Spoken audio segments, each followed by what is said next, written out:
Antes de empezar, déjame dar las gracias, porque hace unas semanas Kaizen ganó el premio eVox al mejor podcast del año 2024 en la categoría Empresa y Tecnología, lo que confirma dos cosas: que es un podcast difícil de categorizar y que tiene unos oyentes maravillosos. Muchísimas gracias a todos los que lo votasteis. El de hoy es el segundo capítulo de preguntas y respuestas de esta temporada y vamos a empezar por una que me habéis hecho muchos en muy diversos formatos en las últimas semanas, cuando empecé a dar pistas de que iba a tener un poco menos de tiempo.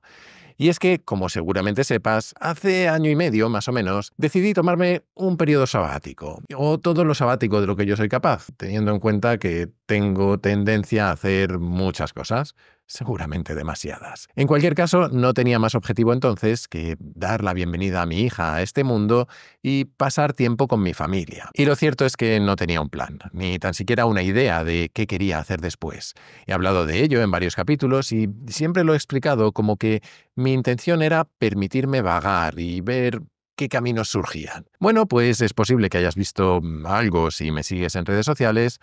Hace unas semanas decidí tomar uno de esos caminos y me incorporé como director general para España y Portugal de Airbnb Marketing Services, que es la empresa dedicada a dar a conocer y a hacer crecer Airbnb en estos territorios. Algo que no puede hacerme más ilusión.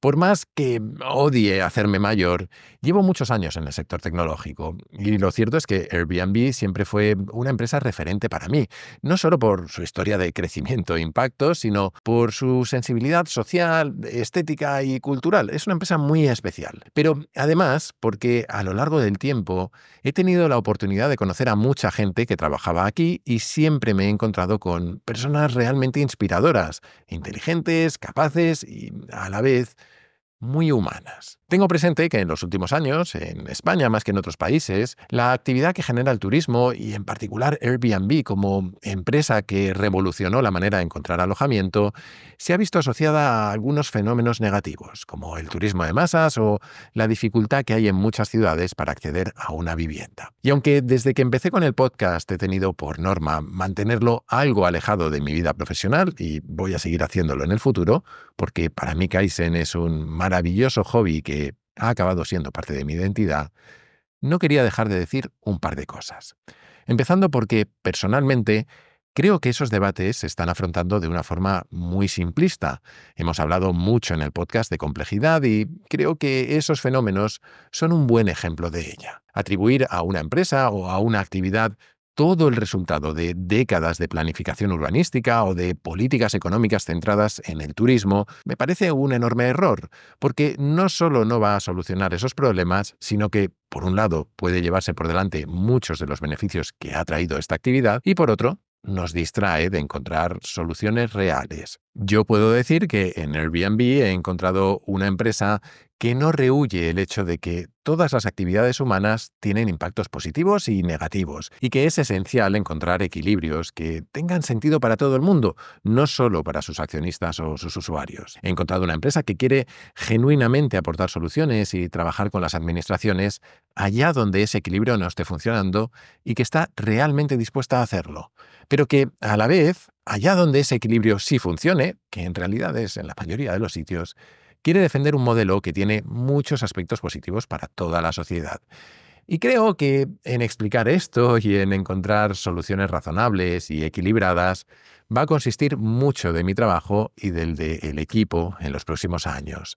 Y este es un reto que me parece precioso. Pero bueno, como decía antes, seguramente no hablé mucho más de esto en el podcast en el futuro, porque para mí Kaizen es mi recreo y no me gusta traerme el trabajo al recreo. Aunque sospecho que si te interesan estos temas, seguro que acabarás encontrando lo que yo tenga que decir sobre ellos en otros muchos sitios. Y dicho todo esto, vamos a por las preguntas del capítulo de hoy.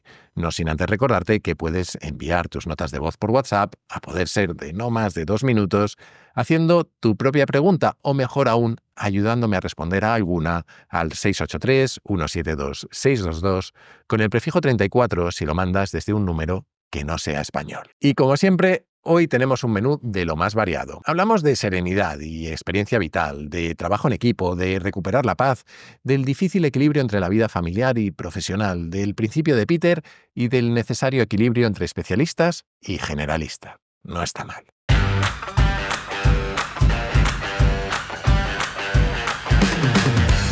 Soy Jaime Rodríguez de Santiago y esto es Kaizen, el podcast para mentes inquietas en el que te acerco a personas, a ideas y a técnicas fascinantes de las que aprender cada día.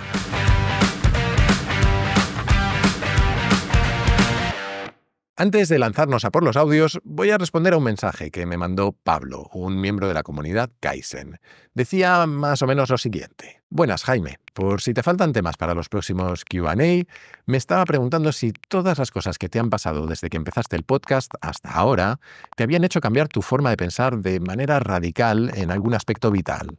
Descubrí el podcast hace 1 año y medio y se podría decir que he escuchado en por 20 los últimos 5 años de tu vida y siempre rebosas esa serenidad que parece que lo tienes todo controlado. Es simple curiosidad. Y un emoji guiñando el ojo. ¿Qué pregunta más difícil? La verdad es que no sé muy bien cómo responderla, pero voy a intentarlo. Quizás es por ese sesgo de confirmación que todos tenemos o porque creo que no tengo muchas posturas extremas en casi ningún tema que se me ocurra, pero diría que no he cambiado radicalmente mi forma de pensar en ningún aspecto concreto. O mejor dicho, no he cambiado de opinión, aunque quizás sí de perspectiva. Tengo la sensación de que en los últimos 5 o 6 años mi forma de mirar a las cosas se ha enriquecido mucho. De alguna manera me parece que he ganado cierta amplitud a la hora de pensar. Parte de eso ha sido indudablemente el podcast. El hecho de enfrentarme a temas e ideas nuevas semana tras semana, pienso que me ha ayudado a no ver las cosas con una óptica tan limitada como lo hacía antes. Creo que tengo más presentes perspectivas menos ingenieriles o analíticas. Por ejemplo, que pienso en las razones psicológicas, sociales o morales que hay detrás del comportamiento de otras personas y que, en general, reconozco algo mejor la complejidad como causa de muchas cosas que antes, quizás, atribuiría a una relación causa-efecto más simple o a la maldad o a la inutilidad de una persona. Y espero que quienes me hayáis acompañado en este camino durante estos años hayáis sentido un cambio similar. Aunque también pienso que otra buena parte de ese enriquecimiento no tiene tanto que ver con el podcast como con el propio paso de la vida. Mencionamos en la entrevista con Guillermo de Haro una conversación que tuvimos Juanjo Gómez Cadenas, el propio Guillermo y yo hace unos meses, en la que reflexionamos sobre la sabiduría que da la edad, sobre cómo la simple experiencia de sentir lo que pasa a lo largo de una vida enriquece nuestra perspectiva. Y creo que este ha sido mi caso estos años, como lo será el de todo el mundo, imagino. Desde que empezó el podcast, yo he vivido la pérdida de seres queridos. He visto los efectos del paso del tiempo en otras personas y también lo he sentido en mi propio cuerpo. Me he casado y he sido padre, con el replanteamiento radical de tus prioridades que eso conlleva. He conocido situaciones políticas, sociales y sanitarias muy convulsas en mi país. Y he viajado a otros. He conocido a muchas personas diferentes. He pasado por 3 trabajos distintos y por un periodo sabático con mucho tiempo para reflexionar. En definitiva, he vivido y creo que eso nos cambia. Y respecto a la serenidad que dice Pablo que transmito, pues no sé muy bien qué decir. Creo que tiendo a ser así, pero no creo que tenga especial mérito en ello. No creo que haga nada consciente para estar sereno. Pienso que es simplemente mi naturaleza, no solo la de estarlo, sino la de buscar equilibrios que me ayuden a mantenerlo en el descanso, la actividad física o la interacción social con otros. Pero de todo esto, de lo que aprendemos con la vida y de cómo encararla con serenidad, tal vez hablemos en algún capítulo en el futuro, porque se me están ocurriendo unas cuantas ideas ahora mismo. De momento, vayamos por fin al primer audio de hoy, que es sobre trabajo en equipo y nos lo manda Vanessa. Hola Jaime, mira, una pregunta, como directivo que eres o eras y experto en gente con perfiles híbridos, tenía una curiosidad, ¿cómo gestionas equipos multidisciplinares para que las cosas funcionen bien? Yo por mi trabajo en equipos multidisciplinares, es decir, mis compañeros, pues cada uno de nosotros tenemos una experiencia diferente, una formación diferente y habilidades diferentes y tenemos que trabajar todos juntos para llegar al objetivo. Con lo cual, pues como te imaginarás, hay gente de su padre y su madre, diferentes edades y generaciones trabajando juntas, diferentes perfiles académicos, personalidades opuestas y tal. Y he notado, por ejemplo, en mi caso personal, con una compañera trabajo realmente bien siendo no se puede ser más opuestas la una de la otra. Lo que pasa es que somos súper complementarias. Lo que a ella se le da bien y sabe hacer, a mí no, y viceversa. Y aunque somos muy diferentes a nivel de personalidad, también nos complementamos en ese sentido. Con lo cual, a ver, eso ocurrió de forma espontánea, sin que nadie tuviera que forzarlo, pero me gustaría saber si hay alguna técnica o alguna recomendación que nos puedas dar para conseguir que eso ocurra con prácticamente cualquier miembro del equipo, que se pueda funcionar bien en grupo y facilitar esa colaboración multidisciplinar. Muchas gracias. Menudo temazo el que trae Vanessa. Yo creo que da para un curso completo de desarrollo directivo y liderazgo de esos que me han dicho que hay en el Instituto Tramontana, por si os interesa.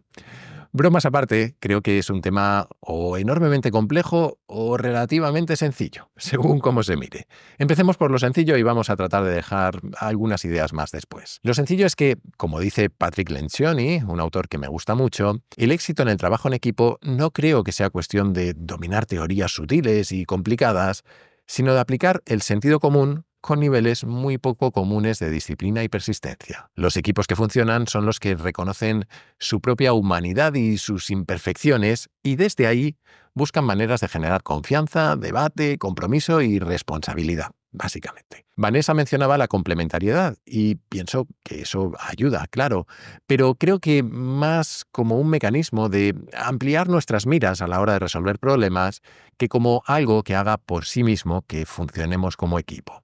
Creo que en la base de un equipo de alto rendimiento está, esencialmente, una actitud, la que se deriva de esa mezcla de confianza, como para sentirnos en un entorno seguro, de conflicto sano o debate, es decir, de la intención genuina de buscar las mejores ideas independientemente de quién vengan, también de compromiso, con lo que sea que el grupo decide una vez que se han considerado las alternativas, y de la sensación de responsabilidad que nace de no querer fallar al resto. Y aquí es donde empieza todo lo complejo, porque para que se genere y se mantenga eso en el tiempo, hay infinidad de variables en juego, infinidad de pequeños momentos de la verdad en los que lo que hagamos o digamos, los procesos que establezcamos, la cultura que se genere, todo eso que forma parte del día a día de un equipo y de quien lo lidera, va a acercarnos o a alejarnos de nuestro objetivo. Y aunque individualmente cada uno de esos momentos de la verdad no es necesariamente complicado de resolver, el esfuerzo que supone mantener la coherencia de nuestros comportamientos, afrontar conversaciones incómodas o recargarnos de energía después de una decepción, entre otro millón de cosas, hace que llevar todo esto a la práctica sea tan difícil y tan bonito a la vez. Es en el fondo un juego infinito de esos de los que hemos hablado algunas veces.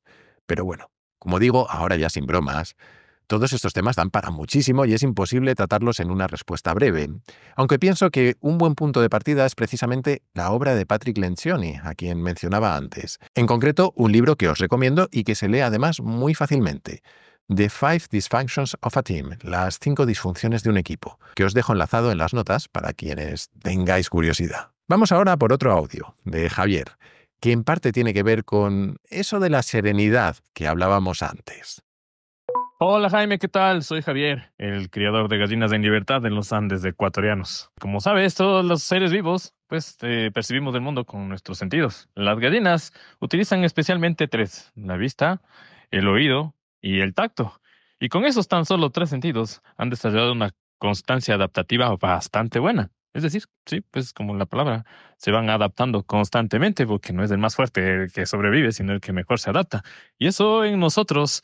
Pensaba la otra vez que escuchaba uno de tus episodios hablaba sobre el sistema, sobre la homeostasis, y decía, bueno, ¿y tendremos nosotros bueno, sin la mente de un sistema, una capacidad de volver a un estado de paz, digámoslo así, en el que haga que nuestra constancia adaptativa sea mejor? Y bueno, esa es la consulta que te tengo a ti. Un abrazo a la distancia. Hoy os ha dado por preguntas difíciles, ¿eh? Pero bueno, vamos a ver cómo podemos responder esto. No soy ni de lejos un experto en biología ni en la evolución, pero creo que empezaría preguntándome si tener un sistema como el que dice Javier, de volver a un estado de paz cuando lo perdemos, es realmente una ventaja evolutiva o adaptativa. Pero bueno, creo que podríamos hacer el argumento de que sí que lo es. Seguramente de la misma manera que el estrés nos activa para la supervivencia, la capacidad de recuperarnos tras una situación de estrés sea necesaria para poder pensar con mayor claridad y tomar mejores decisiones que favorezcan una mayor supervivencia futura. Así que asumamos por el momento que sí que es algo deseable para la supervivencia. Lo que nos lleva a otra pregunta. ¿Tenemos ese sistema? Es decir, ¿estamos programados para recuperar la paz? Esta es más difícil de responder porque, para empezar, deberíamos entender a qué nos referimos con recuperar la paz. Si hablamos de la serenidad que mencionaba Pablo en su mensaje anterior, como decía antes en mi caso particular, creo que hay una serie de elementos que me ayudan a mantenerla dentro de unos límites funcionales. Yo sé que si descanso bien, hago ejercicio y tengo suficientes interacciones sociales, tiendo a sentirme bien, incluso en momentos de estrés alto y continuado. Ahora, ¿la necesidad que siento de hacer esas cosas forma parte de un sistema que tengo dentro de mí?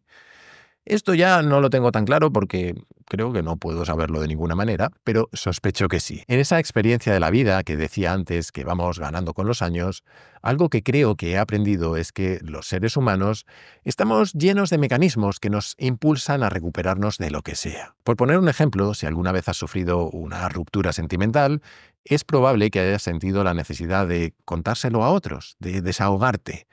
Creo que eso es parte de ese mecanismo que tenemos para tratar de buscar soluciones a lo que sentimos y recuperar la paz. Igual que en muchas ocasiones, frente a un problema o una situación que nos está haciendo sufrir de manera sostenida en el tiempo, llega un punto en el que sentimos la necesidad de decir, hasta aquí, ya no sigo sufriendo, necesito cambiar. Y como estas, veo otras muchas señales de que seguramente sí que tengamos sistemas, lo que no significa que funcionen siempre.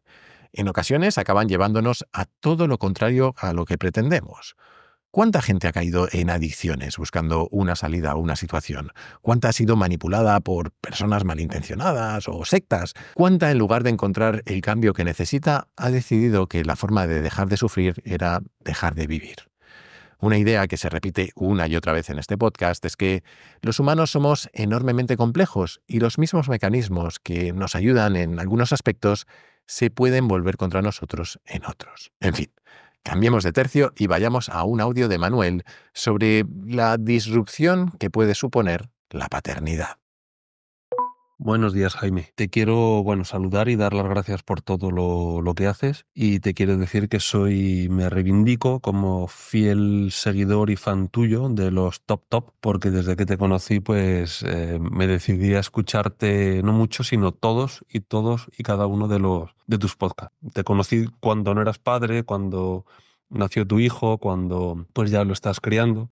¿No piensas que el hecho de tener familia, no de tener familia, sino de criar a tus hijos, es una disrupción muy grande a nivel personal, en personas que tienen gran vocación profesional, inquietud, te gusta estudiar, o como fue en mi caso, que enfoqué mi vida más al tiempo libre, al disfrute personal y actividades de otro tipo? La cuestión es que para mí el hecho de tener hijos fue una ruptura, porque mi vida cambió como a todos, pero disponiendo de tanto tiempo y tanta inquietud por focalizar mi vida en otras cosas, el hecho de criarlos y de estar la mayor parte del día con ellos, pues hace que tu vida personal se venga abajo. Traspasándolo digamos, al mundo empresarial, como tú estudias y te dedicas y analizas tanto y haces ese paralelismo entre la vida personal y del mundo, digamos, empresarial. Es decir, si en una empresa puede haber algún evento que suponga una disrupción en su funcionamiento, te planteo cómo el tener hijos, ¿vale? Y el quién cuida al hijo, si lo haces tú, si lo hace tu pareja, o si lo hace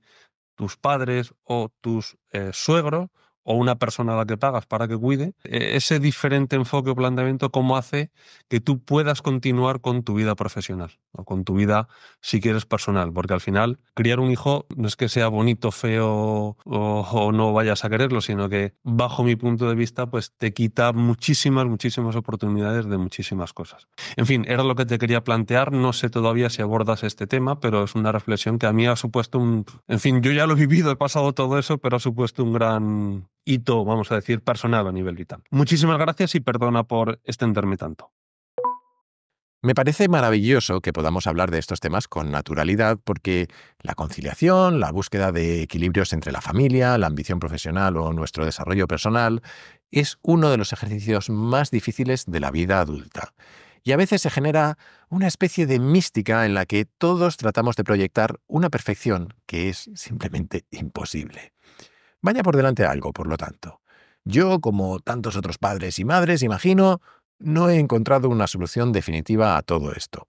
Es más, estoy convencido de que no existe.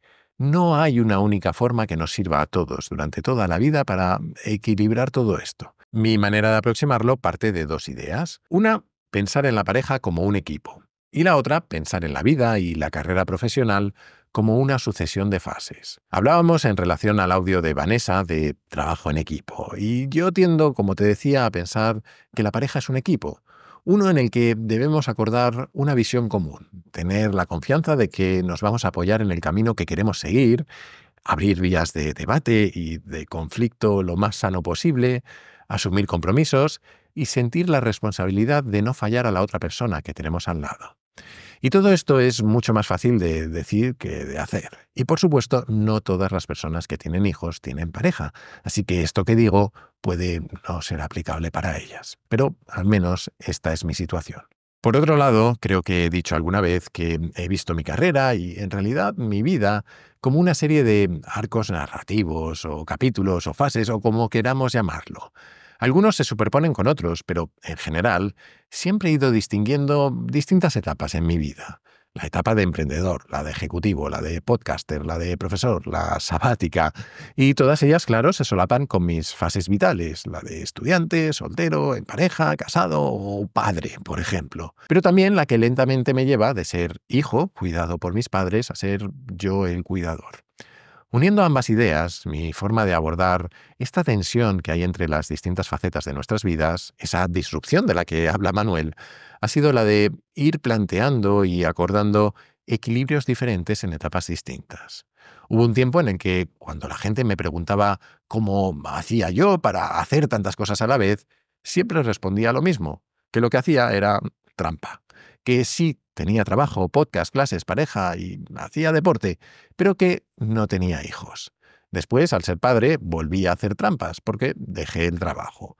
Y ahora que he vuelto a ser directivo, la trampa es que he buscado personas que me ayuden con el podcast y la comunidad de Kaizen y he dejado parte de mis clases. Y en paralelo, mi pareja y yo vamos redefiniendo la implicación que cada uno tiene en diferentes aspectos de nuestra vida familiar en función de las circunstancias, las oportunidades y las prioridades que tenemos. En los primeros 2 años de vida de mi hija he pasado mucho tiempo con ella, en casa. He sido el cocinero oficial de la familia y quien hacía la mayor parte de las coberturas cuando surgían imprevistos, porque simplemente tenía esa flexibilidad. Ahora viene una etapa diferente y tanto mi rol como el de mi mujer van a ser distintos durante unos años. Y después volveremos a cambiar, seguro. Este ejercicio de relevos no es ni mucho menos perfecto y tampoco es siempre sencillo ni cómodo de discutir. Como todas las parejas, chocamos, a veces a la hora de ponernos de acuerdo sobre la visión y los sacrificios que conlleva criar a una personita. Pero hacemos lo que podemos, de nuevo, como todas las parejas. Vamos a por el penúltimo capítulo de hoy, que nos lo envía Jonathan desde Canarias con una de mis ideas preferidas, el principio de Peter. Hola, estimado Jaime. Me llamo Jonathan y trabajo de fisioterapeuta en una consulta propia en Tenerife. Soy un gran seguidor de tu podcast y admiro tu capacidad para abordar temas tan diversos y relevantes, ya que como tú, soy un generalista profundo y empedernido. He estado indagando un poco y creo que en tus capítulos no has hablado del principio de Peter, o al menos yo no he tenido la oportunidad de escucharte nada al respecto. Dicho principio promulga que en un sistema jerárquico todo empleado tiende a ascender hasta su nivel de incompetencia. Esta, por supuesto, fue una idea que me rompió la cabeza, por lo que me gustaría saber más y, sobre todo, tu experiencia y opinión personal al respecto. Te propongo, si quieres, algunas preguntas para reflexionar. ¿Crees que este principio limita nuestra capacidad para reconocer y valorar las competencias reales de las personas en sus roles actuales? Por otro lado, ¿hasta qué punto la inteligencia emocional puede ayudar a alguien a identificar cuándo ha alcanzado su nivel de incompetencia antes de que lo hagan los demás? ¿Crees que el principio de Peter refleja una falla en nuestra concepción del proceso o progreso profesional en las sociedades modernas? cómo podríamos crear entornos de trabajo más sostenibles donde las personas puedan desarrollarse sin sentirse presionadas a ascender a niveles donde su incompetencia se desvanece. Y por último, ¿crees que es posible contrarrestar los efectos del principio de Peter mediante la formación continua o el aprendizaje de nuevas competencias? ¿O realmente es una trampa inevitable del éxito? Creo que explorar estas preguntas podrían ofrecer a tus clientes una perspectiva fresca sobre el desarrollo profesional y, por supuesto, del éxito a largo plazo. Muchas gracias por tu gran trabajo y recibe un fuerte abrazo desde las Islas Afortunadas. Creo recordar que hablé del principio de Peter en el primer capítulo que dediqué a las leyes de la estupidez. En cualquier caso, efectivamente, el principio de Peter surge en un libro de un señor llamado Lawrence Peter, creo recordar que por los años 60 o 70 del siglo pasado. Y esencialmente lo que dice es que, por la manera en la que está estructurado el mundo, en una organización, la gente tiende a ascender porque va haciendo bien su trabajo hasta un punto en el que llega a un puesto que excede sus competencias. Es decir, que como siempre nos ascienden en función de lo bien que hemos hecho nuestro trabajo anterior, es inevitable que llegue un momento en el que ya estuviéramos al límite de nuestra competencia y nos ascendieran, poniéndonos en una situación en la que no podemos ser exitosos. Y por eso no volvemos a ascender. Así explicado puede parecer una tontería, pero a poco que uno reflexiona sobre ello, se vuelve una idea bastante incómoda. Para empezar, porque significa que un porcentaje no despreciable de la gente que trabaja en nuestras empresas, en nuestros gobiernos o en aquellos servicios que utilizamos a diario, está en un puesto para el que es incompetente. Y más incómodo aún, puede que nosotros mismos seamos esas personas. Y además, la solución no está para nada clara, porque, por un lado, casi nadie acepta de buen grado una democión, es decir, en lugar de ascender, descender. En parte porque asociamos nuestra identidad y nuestra valía y, por lo tanto, nuestro ego y nuestra confianza a nuestro puesto de trabajo. De alguna manera, un descenso implica que somos menos de lo que creíamos o proyectábamos ser. Pero, además, no es necesariamente obvio identificar qué personas son un caso de principio de Peter. Sí, seguro que todos podemos pensar en aquel jefe o compañero que conocemos que nos parece un absoluto incompetente. Pero distinguir la incompetencia estructural, es decir, la verdadera incompetencia para hacer un trabajo y para aprender a hacerlo, de la incompetencia coyuntural, que vendría a ser la de las dificultades que conlleva un puesto por ser la primera vez que lo tenemos, porque suceden otras cosas en nuestra vida personal o porque simplemente el entorno no acompaña, eso es bastante más difícil. Pensar en atajar el principio de Peter a través del aprendizaje continuo, de la formación, del acompañamiento a los empleados, etc., implica tomar una perspectiva de la que hemos hablado alguna vez, la de la mentalidad de crecimiento. Carol Dweck es una psicóloga que ha trabajado mucho en el ámbito de cómo la mentalidad con la que afrontamos nuestra capacidad determina nuestro potencial de crecimiento. Hemos hablado de ella alguna vez, por lo que no vamos a repetir mucho, pero podemos decir que pensar en superar el principio de Peter a través de todas esas cosas que decíamos implica creer que la gente puede cambiar y crecer siempre, e implica que esas mismas personas crean que pueden cambiar y crecer siempre. Y aunque yo soy un fuerte defensor del aprendizaje continuo y de la curiosidad, también debo reconocer que en mi vida profesional, en ocasiones, he creído estar frente a personas que eran incapaces de mejorar. Y mucho seguramente fuese mi propio sesgo, mi prejuicio o mi arrogancia. Pero también pienso que hay muchas personas que, teniendo el potencial de aprender o de mejorar, simplemente no van a hacerlo, por su mentalidad, sus circunstancias o sus prioridades. Así que también me parecen bastante interesantes las estructuras organizativas y las filosofías que basan el progreso profesional en algo diferente a ascender. Porque, de hecho, esto de los puestos jerárquicos y los niveles, aunque ha existido siempre en nuestra historia, porque los seres humanos tendemos a establecer jerarquías, creo que no ha sido tan prevalente como lo es ahora.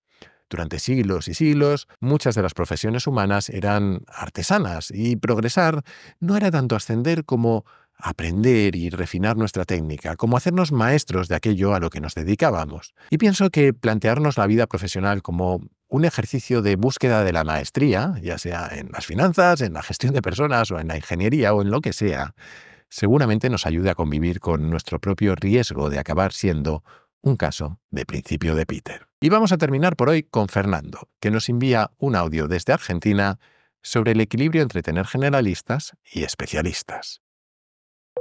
Hola Jaime, ¿cómo estás? Soy Fernando de Argentina, fanático de tu podcast. Te conocí hace quizás un poquito más de un año. Soy fanático de tus capítulos del tiempo, aunque vos decís que son raros, a mí me ayuda mucho a darme cuenta lo finito que somos, como yo en un año conozco tantas cosas de tu vida y pandemia, hijos y nada, es muy loco. Y por otro lado, soy generalista, soy empresario y trato de nutrirme un poquito de cada cosa, por eso me encanta tu podcast, pero tengo una pregunta. ¿No crees que, como decía tu profesor, crear ingenieros híbridos, por ejemplo, no haría de que nosotros los generalistas no nos podamos nutrir de especialistas, de esa gente que llega hasta el hueso de un tema, hasta cosas que no podemos ni creer? ¿No perderíamos un poco el tema de la especialización y descubrir cosas que se fueron descubriendo gracias a personas que se dedicaron toda la vida a estudiar algo ínfimo? Bueno, una pregunta. Más que nada quería saludarte y agradecerte porque tu podcast, aparte de enseñarme mucho, me hizo conocer personas y libros que me acompañan en la vida y te agradezco de corazón. Un abrazo grande. Curiosamente, creo que mucho de lo que puedo responder al audio de Fernando lo tratamos hace un par de semanas en una de las newsletters de Kaizen, la que titulamos El martillo de oro. Indudablemente, este podcast es defensor del generalismo, y lo es simplemente porque es mi naturaleza, porque yo no valgo para especializarme en un ámbito muy concreto. Nunca he sido capaz. Pero, lógicamente, la especialización ha jugado y seguirá jugando un papel esencial en la humanidad. Mucho del progreso tecnológico que vivimos hoy es el resultado de personas que dedicaron su vida a estudiar aspectos casi microscópicos en comparación con la riqueza del mundo. Si yo he insistido e insisto tanto en promulgar el generalismo, es porque pienso que en algún momento hemos cruzado un punto peligroso. Y es que parto de la premisa de que ahora el conocimiento caduca muy rápido, y creo que es un riesgo individual, pero también como sociedad, el enfocarnos exclusivamente en la especialización, porque es probable que, si las cosas siguen acelerándose al ritmo al que lo hacen, pierda mucha parte de su utilidad.